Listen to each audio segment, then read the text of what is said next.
अस्सलाम वालेकुम दोस्तों, तुसी देख रहे हो अपना पंजाब टीवी ते मैं थोड़ा मेज़बान अफजाल अहमद। सब तो पहले अपने चैनल को करो सब्सक्राइब ते नाल ही लगी हुई घंटी नूं दबाओ क्योंकि सारी लेटेस्ट और बेहतरीन वीडियो साढ़े दोस्तों तक पहुंचे सब तो पहले।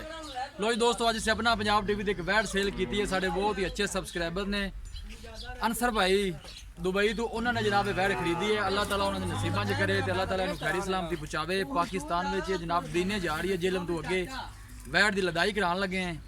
दिखाओ जी कैमरा वैड का दिखा दो, छो जी लदाई कराओ।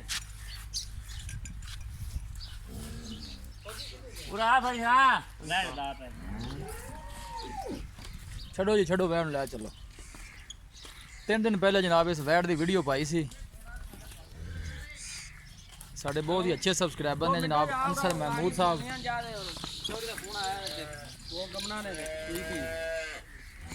लदाई करान लगे हैं जनाब इनकी।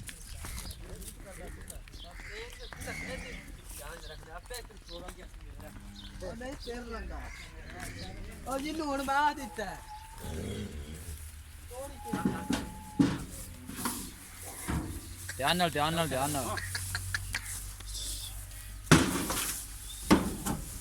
सीधी गल सीधी।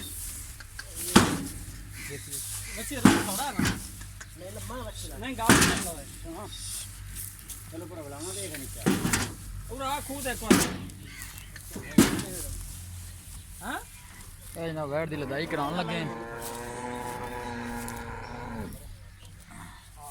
अंसर भाई ने जनाब दुबई तो उन्होंने खरीदी है। पाकिस्तान में जनाब दीने जा रही है। गाड़ी का नंबर है 688।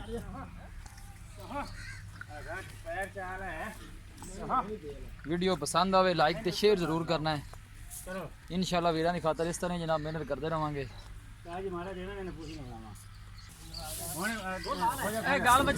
लदाई हो गई है, पीछे पुरानी शराड़ी पा दी है थले।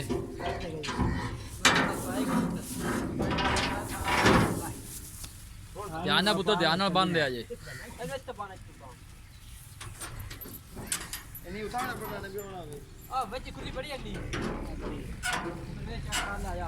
वीडियो पसंद आवे लाइक ते शेयर जरूर करना है जनाब। मिलांगे एक अच्छी और लाजवाब वीडियो के नाल।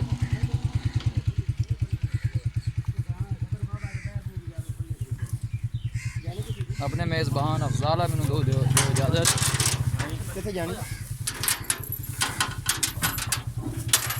अल्लाह ने के बान जनाब।